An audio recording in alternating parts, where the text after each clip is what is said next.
साथियों, कांग्रेस पार्टी आपको कभी भी आपके बीच में आकर अपने काम गिनवाने के काम नहीं करेगी।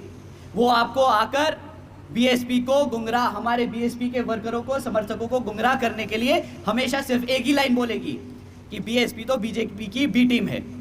पर साथियों, जब जब कांग्रेस आपको ये बोले, आपके साथियों को ये बोले, आपको सीधा पलटकर बोलना है, भाई बीजेपी की टीम है या नहीं है।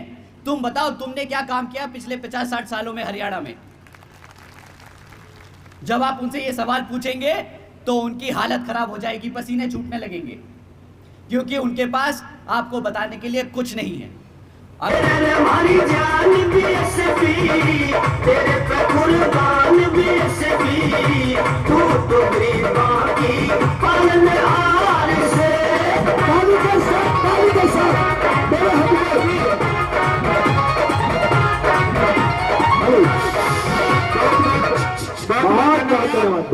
मैं अनुरोध करूंगा, आज की जिला स्तरीय कैडर समीक्षा बैठक के मुख्य मेहमान माननीय आकाश आनंद जी आए और आए हुए कार्यकर्ताओं को अपना संदेश देने का काम करें। बहुजन समाज पार्टी जिंदाबाद, जिंदाबाद, जिंदाबाद। माननीय बहन कुमारी माते जिंदाबाद, जिंदाबाद, जिंदाबाद। माननीय आकाश आनंद जी आप आगे बढ़ो, हम आपके साथ हैं। माननीय आकाश आनंद जी आप आगे बढ़ो, हम आपके साथ हैं। युवा दिलों की धड़कन माननीय आकाश आनंद जी। जय भीम।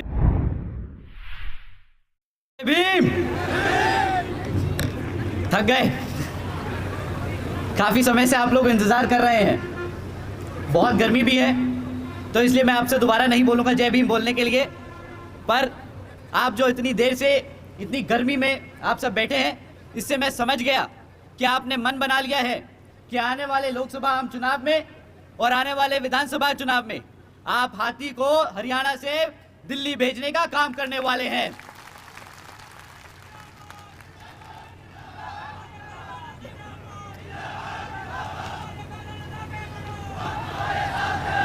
साथियों, सबसे पहले मैं हमारे यहाँ आज सभी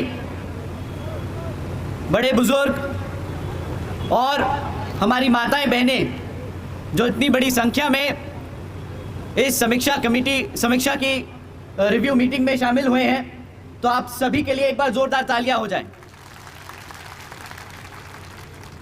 और हमारे जवान साथी, युवा साथी जो इतनी बड़ी संख्या में हमारे बड़े बुजुर्गों का ध्यान रखते हुए और इस कैडर कैंप में शामिल होने के लिए दूर दूर से चलकर आए हैं, तो एक बार जोरदार ताली हमारे सभी युवा साथियों के लिए। साथियों, ज़्यादा समय ना ज़ाया करते हुए मैं आज अपनी बात शुरू करने से पहले अपने सभी संतों, गुरुओं व महापुरुषों में खासकर महात्मा ज्योतिबा फूले, छत्रपति शाहूजी महाराज, नारायण गुरु, पेरियार रामास्वामी जी, बाबा साहब डॉक्टर भीमराव अंबेडकर जी एवं मान्यवर साहब श्री काशीराम जी को नमन करता हूं।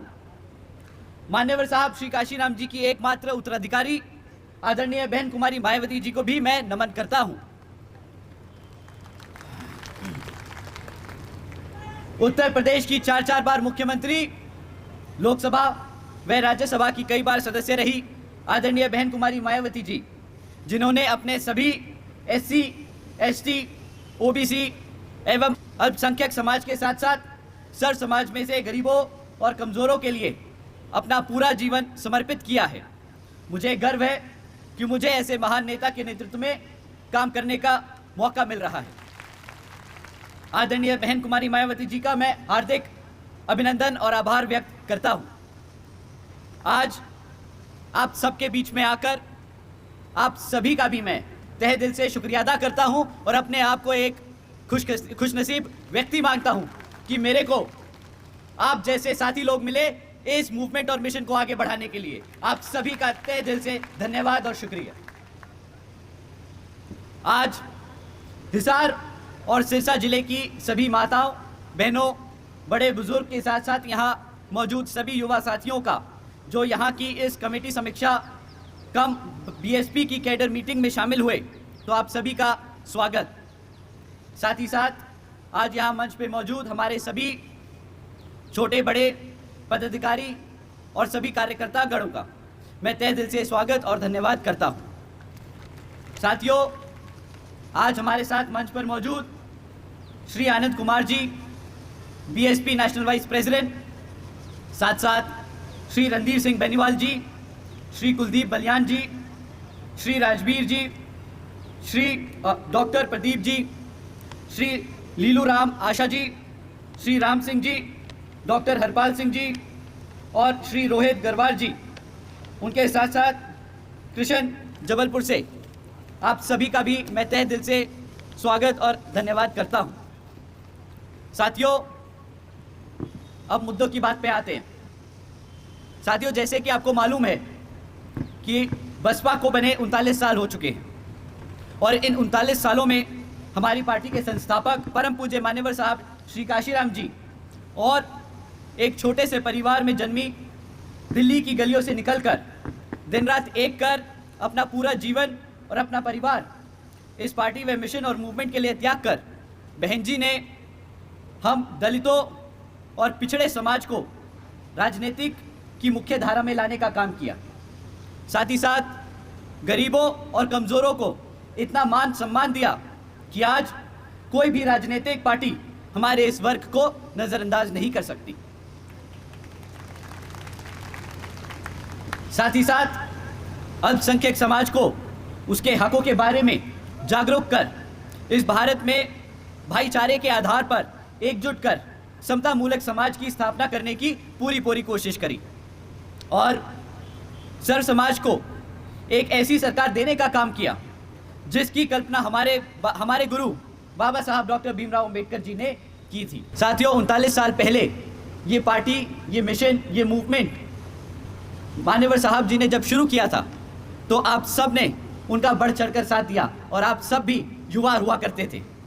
परंतु समय के साथ साथ जैसे जैसे मूवमेंट आगे बढ़ता गया, आप सबकी भी उम्र थोड़ी बढ़ती चली गई और इसी चीज़ को ध्यान में रखकर बहन जी ने आने वाली पीढ़ी, बोले तो अपने आने वाले भविष्य के लिए, इस मूवमेंट को जिंदा रखने के लिए एक महत्वपूर्ण निर्णय लिया कि हम सब, बहन जी ने ये मूवमेंट को आगे बढ़ाने के लिए निर्णय लिया कि आने वाली जो पीढ़ी है वो 50% हिस्सेदारी लेगी हमारे सभी कमेटी के हर स्तर पे। तो साथियों, जैसे जैसे मैं आपको बताना चाहूँगा कि आज जितना ज़रूरी हमारे लिए हर स्तर की कमेटी को बनाना है, उतना ही ज़रूरी हमारे युवा साथियों को उन कमेटियों में हिस्सा दिलाना है। साथियों, समय आ गया है कि आप सब बहन जी की तरह ही अपने घर से, अपने परिवार से, अपनी पार्टी के इस मूवमेंट को नई ऊंचाइयों तक पहुंचाने के लिए अपने बच्चों को पार्टी में शामिल कर उनको आगे बढ़ाने का काम करेंगे।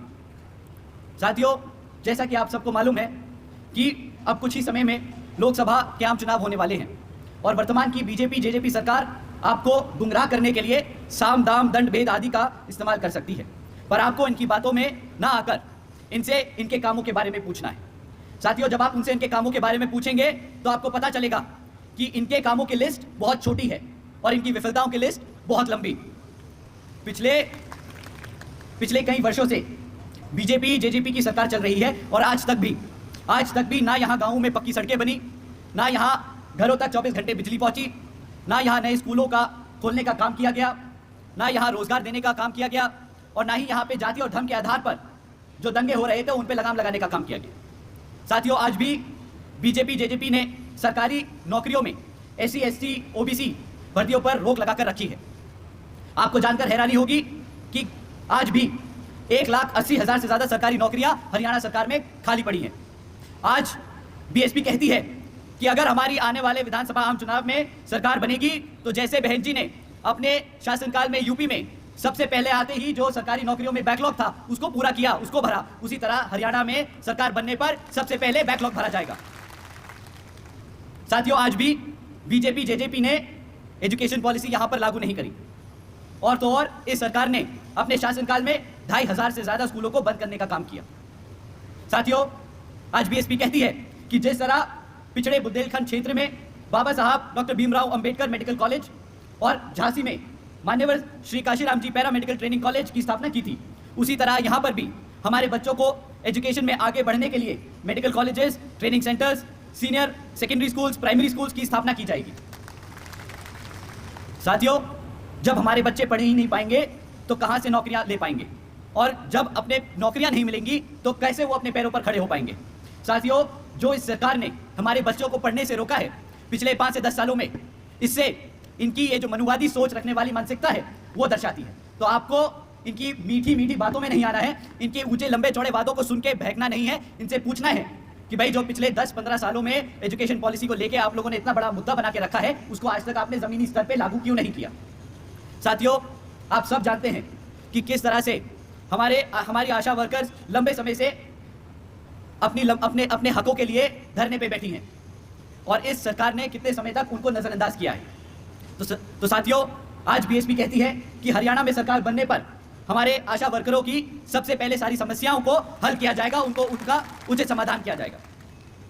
साथियों, ये तो है बीजेपी और जेजेपी के हाल, परंतु राजनीतिक स्तर पर एक और नीच गंदी जो हमारे समाज को एक पिछले 50-60 सालों से दबाने की कोशिश कर रही कांग्रेस पार्टी भी है। साथियों, कांग्रेस पार्टी आपको कभी भी आपके बीच में आकर अपने काम गिरवाने के काम नहीं करेगी। वो आपको आकर बीएसपी को गुमराह, हमारे बीएसपी के वर्करों को, समर्थकों को गुमराह करने के लिए हमेशा सिर्फ एक ही लाइन बोलेगी कि बीएसपी तो बीजेपी की बी टीम है। पर साथियों, जब जब कांग्रेस आपको ये बोले, आपके साथियों को ये बोले, आपको सीधा पलट कर बोलना है, भाई बीजेपी की टीम है या नहीं है, तुम बताओ तुमने क्या काम किया पिछले 50-60 सालों में हरियाणा में।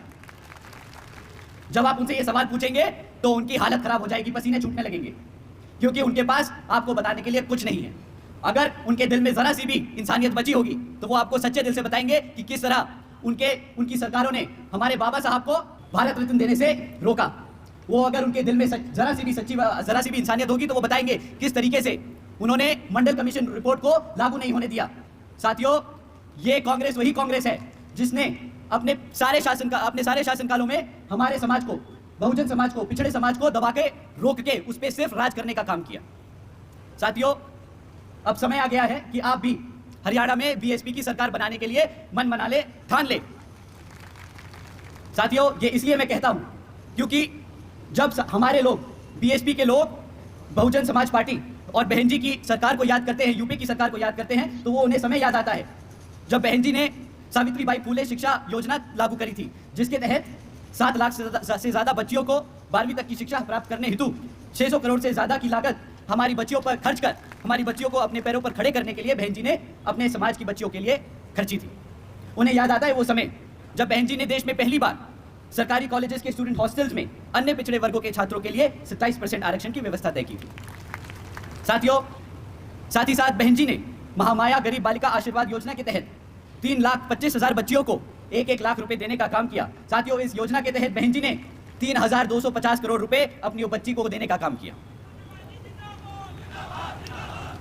साथियों, बहन जी ने सरकारी नौकरियों के साथ साथ सरकारी ठेकों में भी आरक्षण की व्यवस्था लागू की। और साथियों, याद करते हैं वो समय कि किस तरह बहन जी ने सरकारी नौकरियों की भर्ती पर लगी रोक को हटाकर बहुजन समाज के साथ साथ सर समाज को, सभी जरूरतमंदों को, लोगों को नौकरी देने का काम किया था।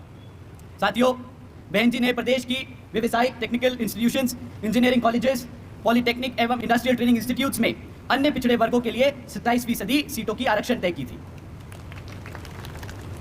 बहन जी ने कृषि एवं संबंधित कार्यों में मिनिमम वेजेस को 55 रुपए से बढ़ाकर 100 रुपए प्रतिदिन करने का काम किया और अन्य पिछड़े वर्गों के लोगों के लिए क्रीमी लेयर की वार्षिक आय सीमा 3 लाख रुपए से बढ़ाकर 5 लाख रुपए करने का काम किया।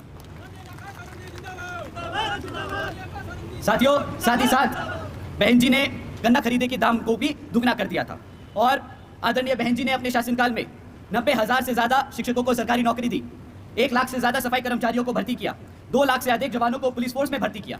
साथियों, अगर मैं ऐसे आपको आंकड़े और आपको पॉलिसी डिसीजन बताने बैठूं तो शायद पूरी रात निकल जाएगी, पर हमें अब समय आ गया है कि हमें अपने बाबा साहब के दिखाए रास्तों पर चलकर, मान्यवर साहब के बताए तरीकों को इस्तेमाल कर और बहन जी के बेबाक अंदाज को अपने दिल और दिमाग से अपनाना होगा।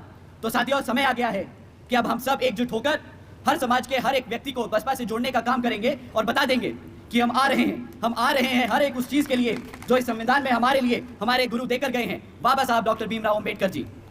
अंत में साथियों, एक बार दोबारा मैं अपने सभी माताओं, बहनों, बुजुर्गों और जवान युवा साथियों का तहे दिल से शुक्रिया अदा और धन्यवाद करता हूं। साथ ही साथ हमारे जवान जबाज बीवीएफ साथियों का भी तहे दिल से शुक्रिया अदा करता हूं। हमारे सभी बहुजन मीडिया के साथी लोगों का भी दिल से धन्यवाद करता हूं कि हमारे मैसेज को देश के कोने कोने तक पहुंचाने का आप जो मेहनत से काम कर रहे हैं, आप सभी का तहे दिल से धन्यवाद। हमारे सभी साथी जो हमारे साथियों का, हमारे कैडर के, हमारे सभी लोगों का मनोरंजन कर रहे थे। आप सभी का भी तहे दिल से शुक्रिया था। आप सब ने इतनी मेहनत से इस मीटिंग को सफल किया। आप सभी का धन्यवाद। जय भीम, जय भारत, जय बहन।